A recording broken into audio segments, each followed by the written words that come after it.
ಓಂ ಶ್ರೀ ಸಾಯಿನಾಥಾಯ ನಮಃ. ಶ್ರೀ ಶಿರಡಿ ಸಾಯಿಬಾಬಾ ಅವರ ದಿವ್ಯ ಲೀಲೆಗಳು. ಜನವರಿ 1. ಮಹಲ್ಸಾಪತಿ ಚಿಮಾಂಜಿ ನಗರೆ. ಒಂದು ದಿನ ಮಹಲ್ಸಾಪತಿ ತಮ್ಮ ನಿತ್ಯದ ಮಧುಕರಿಗೆಂದು ತೆರಳಿದ್ದರು. ಆ ಸಮಯದಲ್ಲಿ ಬಾಬಾರವರು ದಿಢೀರನೆ ಎದ್ದು ಮಸೀದಿಯನ್ನು ಬಿಟ್ಟು ಶಿರಡಿ ಗ್ರಾಮದಿಂದ ಹೊರಗೆ ಹೊರಟು ಹೋದರು. ಮಧುಕರಿ ಮುಗಿಸಿ ಮನೆಗೆ ಬಂದ ಕೂಡಲೇ ಅವರ ತಾಯಿ ಸಾಯಿಬಾಬಾರವರು ಶಿರಡಿಯನ್ನು ಬಿಟ್ಟು ಹೊರಟು ಹೋದ ವಿಷಯವನ್ನು ಮಹಲ್ಸಾಪತಿಯವರಿಗೆ ತಿಳಿಸಿದರು. ತಕ್ಷಣವೇ ಮಹಲ್ಸಾಪತಿಯವರು ಭಿಕ್ಷಾ ಜೋಳಿಗೆಯನ್ನು ಕೆಳಗೆ ಇರಿಸಿ, ಬಾಬಾರವರು ಶಿರಡಿಗೆ ವಾಪಸ್ ಬಂದರೆ ನಾನು ಬರುತ್ತೇನೆ, ಇಲ್ಲವಾದಲ್ಲಿ ನಾನು ಎಲ್ಲಿಗೆ ಹೋಗುತ್ತೇನೋ ಅಥವಾ ನನಗೆ ಏನಾಗುತ್ತದೋ ನನಗೆ ತಿಳಿಯದು ಎಂದು ಹೇಳುತ್ತಾ ಮನೆಯನ್ನು ಬಿಟ್ಟು ಹೊರಟರು. ಸಾಯಿಬಾಬಾರವರು ಸಾಮಾನ್ಯವಾಗಿ ಹೋಗುತ್ತಿದ್ದ ಸ್ಥಳಗಳಲ್ಲೆಲ್ಲ ಹುಡುಕಿದರು. ಶಿರಡಿ ಗ್ರಾಮಕ್ಕೆ ಉತ್ತರ ದಿಕ್ಕಿನಲ್ಲಿ ಒಂದು ಸಣ್ಣ ನದಿಯು ಹರಿಯುತ್ತಿತ್ತು.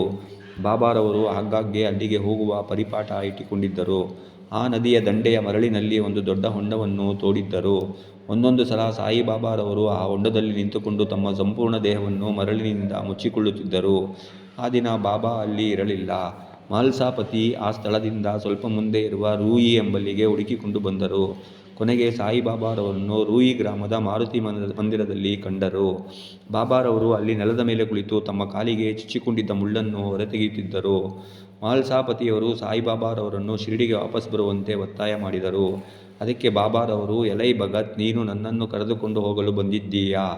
ಆದ್ದರಿಂದ ನಾನು ಶಿರಡಿಗೆ ವಾಪಸ್ ಬರುತ್ತೇನೆ ಎಂದರು. ಹೀಗೆ ಮಹಲ್ಸಾಪತಿಯವರು ಶಿರಡಿ ಗ್ರಾಮಕ್ಕೆ ಒದಗಿ ಬಂದಿದ್ದ ದುರಂತವನ್ನು ತಪ್ಪಿಸಿದರು. ಒಂದು ದಿನ ಬಾಬಾರವರು ನನ್ನ ಭಕ್ತರೊಬ್ಬರಿಗೆ ಹುಣ್ಣಾಗಿ ಬಹಳ ನೋವಿನಿಂದ ಒದ್ದಾಡುತ್ತಿದ್ದಾರೆ. ನನ್ನ ಪೃಷ್ಠಭಾಗದಲ್ಲಿ ಕೂಡ ಹುಣ್ಣಾಗಿದೆ, ಆದರೆ ನಾನು ಆದಷ್ಟು ಬೇಗನೆ ಗುಣಮುಖನಾಗುತ್ತೇನೆ ಎಂದರು.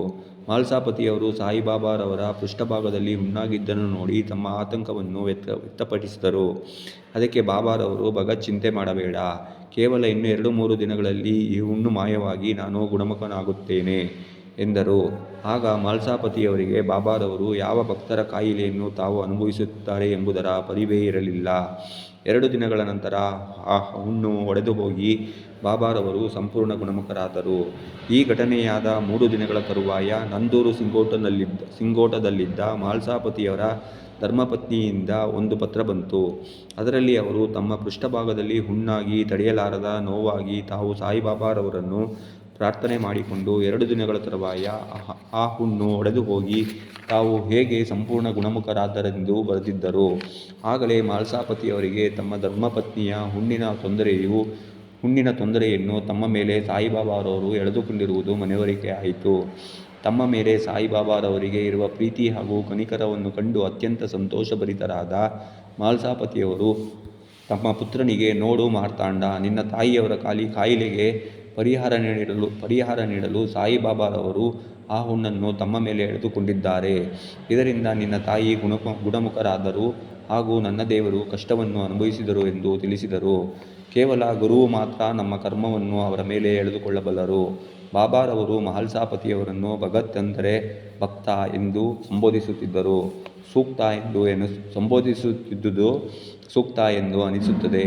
ಏಕೆಂದರೆ ಮಹಲ್ಸಾಪತಿಯವರು ಒಬ್ಬ ಸರ್ವಶ್ರೇಷ್ಠ ಭಕ್ತರಾಗಿದ್ದರು. ನಾವು ಕೂಡ ಭಗತ್ರಂತೆ ಆಗಲು ಪ್ರಯತ್ನಿಸಬೇಕು. ಪ್ರತಿಯೊಬ್ಬ ಭಕ್ತರು ಆತ್ಮ ಸಾಕ್ಷಾತ್ಕಾರವನ್ನು ಹೊಂದಲು ಸರಿಯಾದ ಸದ್ಗುರುವಿನ ಅನ್ವೇಷಣೆಯಲ್ಲಿ ತೊಡಗಬೇಕು. ಅಂತಹ ಸದ್ಗುರುವು ಸಿಗದಿದ್ದರೆ ಏನೂ ಪ್ರಯೋಜನವಿಲ್ಲ. ನಾವು ಅಂತಹ ಸದ್ಗುರುವನ್ನು ಹುಡುಕಿ ಅವರಲ್ಲಿ ಸಂಪೂರ್ಣ ವಿಲೀನವಾಗುವುದು ನಮ್ಮ ಅಂತಿಮ ಗುರಿಯಾಗಿರಬೇಕು. ಓಂ ಶ್ರೀ ಸಾಯಿನಾಥಾಯ ನಮಃ.